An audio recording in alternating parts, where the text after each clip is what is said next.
Terima kasih terlebih dahulu kepada anda semua kerana masih lagi bersama kami untuk Selamat Pagi Malaysia hari ini 27 Mac dan sekarang ini tadi Zaliha sudah membayangkan sesuatu topik yang perlu untuk kami bincangkan kepada anda semua. Hari ini fokus saya lebih ke arah perceraian ataupun pembubaran perkahwinan bagi orang bukan Islam, dan bersama dengan saya sekarang ini untuk memberikan maklumat lebih lanjut apakah akta-akta ataupun dari segi legalnya, dari segi undang-undangnya, saya bersama dengan Puan Idora Ahmad, merupakan pengarah Jabatan Bantuan Guaman Kuala Lumpur. Assalamualaikum Puan. Waalaikumsalam. Okey, hari ini kita melihat dari segi aspek pembubaran perkahwinan untuk orang yang bukan Islam. Jadi kalau mungkin kita boleh lihat dari segi undang-undang yang terpakai oleh penceraian bukan Islam terlebih dahulu.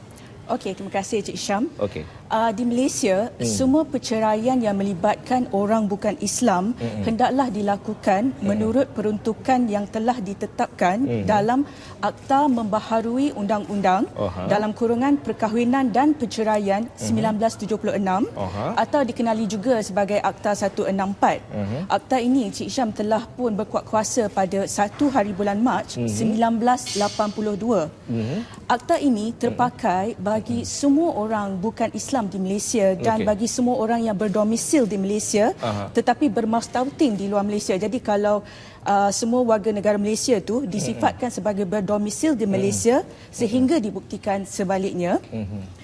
Ini bermakna kan Cik Hisham, semua perceraian dari tarikh kuat kuasa akta ini iaitu 1 Mac 1982 ini, sama ada pihak-pihak berkenaan telah melangsungkan perkahwinan mengikut adat Cina, Hindu, Ordinan Perkahwinan Sivil 1952 atau Ordinan Perkahwinan Kristian 1956, hendaklah dibuat di bawah akta ini. Jadi maknanya kalau dia kahwin sebelum tu mengikut adat, tapi selepas 1 Mac 1982, penceraian tu mestilah mengikut akta ini. Asalkan perkahwinan mereka ini dilangsungkan dengan sah ya Cik Syam, perkahwinan itu boleh dibubarkan melalui akta ini. Kiranya itu jelas untuk mengatakan kalau ada persoalan, adakah pasangan yang berkahwin sebelum akta tersebut berkuat kuasa boleh bercerai mengikut peruntukan akta ini? Jawapan tadi? Jawapan dia ya, asalkan perkahwinan itu dilakukan dengan sah. Maknanya macam ikut adat Hindu ke ordinan, tetapi sebelum 1 Mac 1982, tapi lepas 1 Mac tu dia kena berkahwin mengikut peruntukan akta ini. Okey, jadi lihat mudah saja, ikut saja kepada Akta Membaharui Undang-Undang Perkahwinan Perceraian 1976 itu tadi. Okey, dari segi kalau kita nak cerita tentang pemakaian akta ini bagi berkahwin di bawah hukum syarak, saya kurang faham dari segi itu. Bagaimana untuk nak fahamkan? Okey, terima kasih atas soalan tu. So kita perlu tekankan di sini bahawa akta ini hanya terpakai bagi orang bukan Islam. Maknanya ia tidak terpakai bagi orang Islam atau bagi seseorang yang telah berkahwin di bawah hukum syarak. Jadi akta yang terpakai itu adalah mengikut negeri masing-masing. Kalau dia ni bermastautin di wilayah persekutuan dan dia akta keluarga Islam. Jadi yang untuk ni hanya untuk orang bukan Islam. Walau bagaimanapun Cik Syam, saya perlu terangkan di sini, jika salah seorang daripada pihak-pihak itu menganut agama Islam selepas dia berkahwin, ia tidak menghalang mahkamah dari memberi dikri perceraian kepada atas petisyen daripada salah satu pihak yang tidak memeluk agama Islam itu, jika pihak yang satu lagi itu telah memasuk agama Islam dan dikri itu dikira sebagai sah. Saya nak tekankan di sini juga kan Cik Hisham, akta ini tidak terpakai kepada anak negeri Sabah atau Sarawak. Cik Hisham tadi beritahu saya. Ini memang untuk di Kuala Lumpur saja atau di Semenanjung saja? Tak, dia sebenarnya boleh terpakai kepada seluruh Malaysia. Tetapi kalau you anak negeri Sabah ataupun Sarawak atau seseorang orang asli Malaysia di Semenanjung Malaysia yang perkahwinan dan perceraiannya dia tertakluk kepada undang-undang adat negeri ataupun adat orang asli, melainkan jika dia memilih untuk berkahwin di bawah akta ini, maknanya dia ada dua pilihan. Atau dia berkahwin di bawah Ordinan Perkahwinan Kristian Sabah ataupun dia berkahwin di bawah Ordinan Perkahwinan Sivil dan Gereja Sarawak. Maknanya dia tak terpakai, tapi dalam tiga situasi ini dia boleh terpakai. Tapi saya rasa kalau nak dapatkan kefahaman yang lebih jelas, saya rasa kena rujuklah juga dengan JBG kan. Kalau nak dengar pagi ini mungkin agak-agak keliru sikit. Syarat-syarat permohonan perceraian yang mesti dipatuhi sebelum nak memfailkan satu permohonan perceraian di mahkamah. Syarat dia dalam peruntukan itu agak mudah. Okey, terdapat beberapa syarat yang mesti dipatuhi sebelum permohonan perceraian difailkan di mahkamah. Jadi bila pihak JBG kita temuduga klien yang datang ke JBG, kita akan tengok sama ada syarat-syarat ini dipatuhi. Syarat pertama, Cik Syam, permohonan perceraian hanya boleh difailkan di mahkamah selepas tamat tempoh 2 tahun daripada tarikh perkahwinan dia, kecuali sekiranya terdapat permohonan kepada hakim untuk menyerahkan permohonan perceraian tu dalam tempoh sebelum 2 tahun atas alasan munasabah, seperti hal keadaan atau kesusahan luar biasa yang dideritai oleh pempetition itu. Maknanya macam dia kena pukul ke, dia macam menderita, jadi dia boleh minta permohonan pengecualian tempoh 2 tahun itu. Sebenarnya ada sebab kenapa kita akta itu menetapkan peruntukan 2 tahun. Antaranya sebab kita tak nak pihak-pihak perkahwinan itu mengambil tindakan tergopoh-gopoh untuk berkahwin tanpa memikir dengan panjang. Kita juga macam tak nak orang menjadikan institusi perkahwinan ini mengambil ringan. Jadi dia macam ingat senang nak bercerai. Jadi kita tetapkan tempoh 2 tahun. Mungkin ada konsultasi terlebih dahulu, nasihat, rundingan nasihat. Dan kita kena maklumkan dia lah, kalau nak kahwin ni kena fikir betul-betul. Sebab lepas 2 tahun baru boleh membuat petition permohonan perceraian. Jadi kecuali kalau ada hal keadaan tertentu yang mendesak. Jadi kalau macam salah satu pihak tu telah memeluk agama Islam, kita hanya menetapkan tempoh 3 bulan. Selepas orang tu peluk agama Islam, pihak yang satu lagi boleh failkan petition perceraian. So itu tempoh 3 bulan. Tapi dalam keadaan lain, dia kena tunggu 2 tahun. Syarat seterusnya, sebelum sesuatu permohonan perceraian itu difailkan, pemohon hendaklah merujuk masalah perkahwinan dia itu kepada Tribunal Perkahwinan yang terletak di Jabatan Pendaftaran Negara. Jadi tempat pertama dia ialah first stop center dia ialah Jabatan Pendaftaran Negara. Yang berdekatan dengan tempat tinggal mereka atau berdekatan dengan tempat tinggal terakhir kedua-dua pasangan itulah.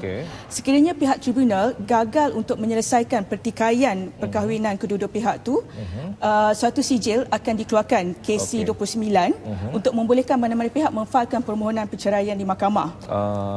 Walau bagaimanapun, terdapat pengecualian Cik Isyam untuk merujuk kepada tribunal ni. Dan salah satu pengecualian dia ialah apabila salah satu pihak telah masuk agama Islam ataupun pasangan tu telah bersetuju secara bersama untuk perceraian. Jadi kita kalau ada pasangan ni dia nak bercerai, kita akan minta borang tu. Okey, dari segi berkenaan kategori perceraian yang boleh difailkan di mahkamah oleh mana-mana pihak menurut Akta Membaharui Undang-Undang Perkahwinan Perceraian 1976. Macam mana, apa yang boleh difahamkan kepada situ?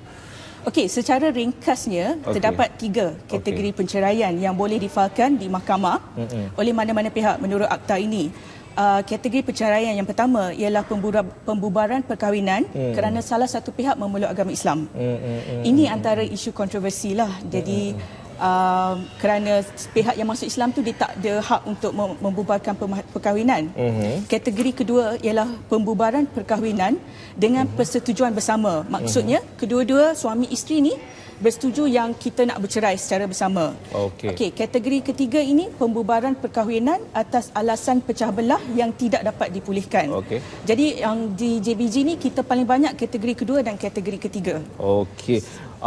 Secara asasnya mungkin kita dah mendapatkan sedikit pemahaman, agak rumit sikit untuk nak difahami kan. Tetapi saya rasa nanti minggu depan Puan juga akan ni kan. Okey, kita akan sambung minggu depan lagi yang mana mungkin dari segi detail, dan mungkin waktu itu kita akan buka talian kalau ada sebarang persoalan daripada umum nak diajukan kepada JBG. Okey, kita ucapkan terima kasih Puan Idora atas penerangan hari ini. Topik ini penting sebenarnya untuk kita faham supaya dapat memberikan kemudahan kepada umum. Sebabnya kalau sebelum ini kita banyak membincangkan tentang hal-hal berkaitan tentang perkahwinan dalam Islam, tetapi kita juga memberi peluang kepada mereka yang bukan Islam untuk memahami perjalanan undang-undang mereka kat sini. Okey, kalau mungkin kita akhiri dengan satu perkara dahulu. Kalau pasangan ni yang bukan Islam ni mereka nak failkan penceraian. Jadi apa agaknya, bukan kita menggalakkan, tidak. Tidak. Kalau dah memang dah tak boleh dah tu, mungkin itulah jalan yang terbaik. Tetapi kalau mereka dah membuat satu keputusan, membeli keputusan itu untuk bercerai, apa dokumen yang harus mereka sediakan?